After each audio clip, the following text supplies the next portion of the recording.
चिराग पासवान की बात पर लगाई मोदी ने मोहर। जीतन राम मांझी दिखे परेशान, उपेंद्र कुशवाहा का आया बड़ा बयान। बिहार में खत्म हो गया बड़े भाई छोटे भाई का फॉर्मूला। चिराग पासवान की सीट शेयरिंग पर बड़ी जीत, झोली में आई मनपसंद सीट। बिहार के कई नेताओं का डर सच साबित हो गया। बिहार चुनाव को लेकर जो सीट शेयरिंग पर बात बनी है उसमें चिराग की बड़ी जीत हुई है, जिसने उपेंद्र कुशवाहा को सबसे ज्यादा परेशान कर दिया है। हालात ऐसे हैं कि उपेंद्र ने अपने दिल की बात को एक पोस्ट के जरिए जाहिर किया है, जिसे बताएंगे, लेकिन उससे पहले बिहार में कैसे चिराग पासवान ने अपनी जीत की स्क्रिप्ट लिखी उस पर नजर डालते हैं। दरअसल बिहार चुनाव का दंगल अब दिलचस्प हो गया है, क्योंकि इस बार सूबे में बड़े भाई छोटे भाई का फॉर्मूला खत्म हो गया।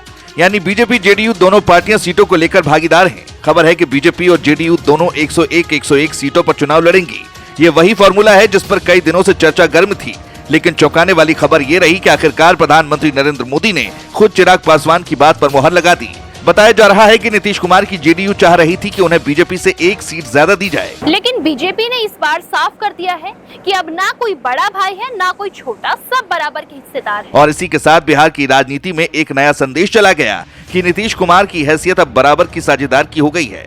हालांकि सीट बंटवारे में सबसे ज्यादा फायदा अगर किसी को हुआ है तो वो चिराग पासवान है, क्योंकि बीजेपी शुरू में उन्हें 22 सीटों से ज्यादा देने को तैयार नहीं थी, लेकिन चिराग अपनी मांग पर अड़े रहे। लगातार दिल्ली के दौरों, बैठकों और अपनी जिद के दम पर 29 सीटें हथियाने में कामयाब हो गए।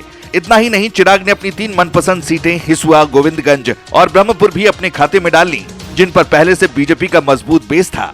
सूत्रों का कहना है कि पीएम मोदी तक को चिराग की सख्ती की रिपोर्ट दी गई थी और उन्होंने खुद कहा, युवा नेतृत्व को मौका दीजिए। अब अगर किसी का चेहरा इस बंटवारे के बाद उतरा हुआ दिखा तो वो कोई और नहीं बल्कि पूर्व मुख्यमंत्री जीतन राम मांझी का है, क्योंकि मांझी ने शुरुआत में 15 सीटों की मांग की थी, लेकिन उन्हें सिर्फ 6 सीटें पाकर संतोष करना पड़ा। पार्लियामेंट में हमको 1 सीट मिली थी तो हम क्या थे, नाराज थे। वैसे यहाँ अगर 6 सीट की बात की गई है तो ये आला कमान का निर्णय है, उसको हम सिरोधार्य करते हैं। सूत्र बताते हैं कि दिल्ली में हुई बैठकों में मांझी ने अपना असंतोष खुलकर जताया था। हालांकि बेटे संतोष सुमन, जो नीतीश सरकार में मंत्री हैं, उन्होंने डैमेज कंट्रोल किया। आखिरकार दिल्ली में बीजेपी नेतृत्व के साथ हुई मीटिंग के बाद मांझी मान गए और ट्वीट कर लिखा, हम आखिरी सांस तक पीएम मोदी के साथ हैं। राजनीतिक जानकार कहते हैं कि एनडीए में मांझी की पकड़ कमजोर होती जा रही है और इस बार उनकी पार्टी को सिर्फ टेकारी, अतरी, सिकंदरा, इमामगंज, बाराचट्टी और कुटुंबा जैसी सीटें मिली हैं। वहीं राष्ट्रीय लोकदल मोर्चा के नेता उपेंद्र कुशवाहा को भी 6 सीटें मिली हैं, लेकिन उन्होंने इसे बड़े दिल से स्वीकार किया।